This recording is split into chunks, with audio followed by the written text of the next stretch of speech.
When we really take a step back and look at the past 7 episodes of Total Fantasy Knockout, this is the second time these characters have not only killed a deity slash god, but ate said deity and god. And I'm not going to argue, the squid thing deserved to be ate. It was a creepy menace. I got some Stranger Danger vibes from it about wanting to consume a girl. But I have to admit, the idea of that bear creature that Jingoji one-shotted, which caused the elf to go on such a rampage to begin with, because the forest burns down, their deities hung up, strung up, and I mean, she also ended up eating it. I don't know if she ever realized that fact, but still. And then the fact that, we have this, squid cult religion group who literally are sacrificing people, the most beautiful girl of them all, to a squid god because he can't get girls on his own, so he needs the followers to do it for him. As in, the elf just had enough of the bullshit after basically destroying it with this beautiful knife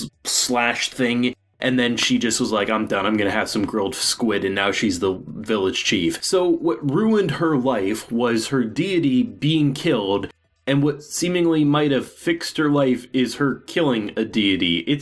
You can't make this shit up, man. This show is so wild, and you can't compare it to anything else. Not just of this year or of last year, just in anime in general. It's such an absurd idea, but I absolutely live for it. This show is without a doubt one of the funniest things I've ever consumed, and I mean, definitely gonna buy it if it does get a physical release, which I imagine it will. I'm not sure if it'll go the route because now the whole Crunchyroll Funimation thing, I'm not sure if we'll end up going on Funimation or Crunchyroll will do a release. Either way, this thing needs to be owned. I mean, I don't see how you could dub it personally, just because the voice actors are doing such a good job. But seeing the escalation of this episode, the simple jokes that aren't overly in your face or overly explained, like Jingoji being separated from Tachibana and then therefore his strength is actually diminishing, given the fact that he's basically Tachibana's weapon. At the same time, the fact that, the whole will they, won't they, lovey-dovey kind of romance brewing, the fact that when he's separated from her, his strength isn't as good, and when he sees her about to be basically a sacrifice to this group, he throws a giant squid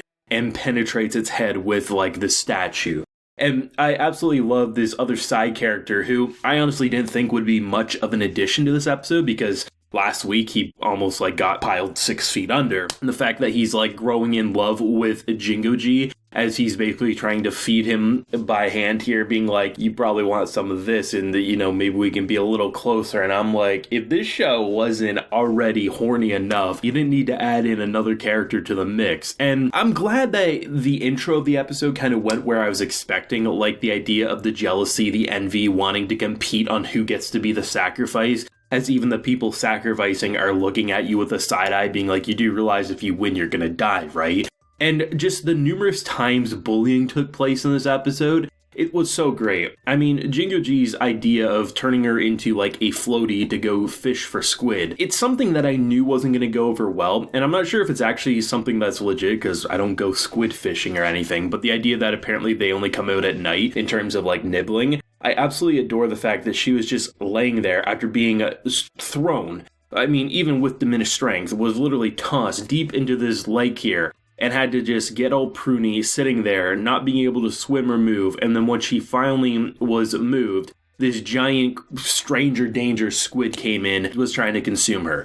This show is ludicrous, but the fact that we literally, the overall structure of this episode, competing who's going to be a sacrifice, joining up with the crew here, as Jingoji, both male and females alike, are starting to recognize his own beauty when Tachibana's not around, which is kind of a fun addition because when she's around, everyone's latched onto her, or actually gets very mad because their husbands are kind of gone and want to marry some other skank on the street, and they want to burn her for that. But the fact that when she's gone, people are actually recognizing that he's a very handsome fellow, like when they were in their original world, right? So you have all that kind of shenanigans taking place as Tachibana is just trying to flee and be saved. As then you get this shonen action sequence of saving after trying to kill her, and the fact that we end up having another leader in the making here. This show, despite it being that silly, despite it being so simple and stupid, it actually is confident in its storytelling all at the same time. And this shit's amazing. I love the over-exaggerated reactions. I love seeing,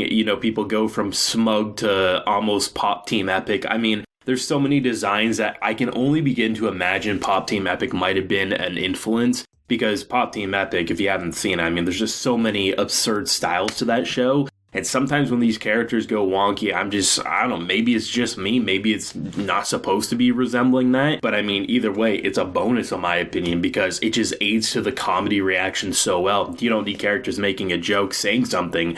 The visual design says it all for me. Another 5 episodes left to go, and now the elf seemingly having a new place to call home and respect. I can only imagine before we reach episode 12, something's gonna happen to that village. There's no way you kick off her character arc with them accidentally burning down the forest and killing their deity, to giving it back to her as a redemption without having something bad happen to her. Maybe not, maybe they'll all be fine and we'll do something different, but at the same time, I just feel like this elf, given how much she's been beaten and bullied, she has some shitty sides to her personality, don't get me wrong, but in terms of all the negative things that have happened to her, you can't argue that she isn't a victim in all this kind of Looney Tunes level bullshit that's been going on. And I'm curious to see if things are actually going to start working out for her, or if, sacrifices or other forest fires are in the making. But I really do appreciate how, the relationship between Jingoji and Tachibana is more than just, a goofy joke, they both started out as these guys who are friends, and now there's a female, are they actually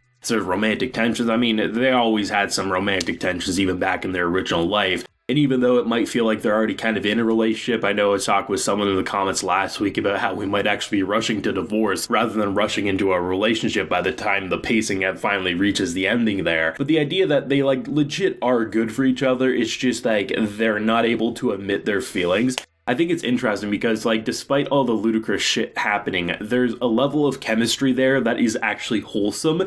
And I'm very, very curious to see if they're going to end it on something not actually serious romantic, but are they going to end it in a goofy way by the time we get to episode 12? Are they going to have a serious stepping stone in their relationship? Are we going to reveal what was in the book that he destroyed or something like that? Or is he going to reveal a type of feelings that he's never revealed before? Despite it being a slapstick comedy that's making fun of so many different anime and styles, it is a story trying to tell a romance story. We can't argue that fact at this point. It's just a matter of they're putting the comedy first and foremost, so all sides of the anime fandom can kind of get something out of this. Either way, I mean, I was expecting a good episode. I mean, 2 people being sacrificed as to the squid god, and obviously Tachibana going to be the most beautiful of them all. But from Jingoji not being able to be strong without her around to the other god being fed, I mean, if we get a third deity or godlike character get killed and eaten before we get to episode 12, you can't argue the show ain't a masterpiece. It already is in my opinion, but that would be the thing that might be able to silence the critics. But shit, I'm loving the show. It's one of my favorites of the season. Thoughts, if you have any, let me know down below. Leave a like if you enjoy and subscribe if you're new around here. Until next time, everyone, please take care and have a good one.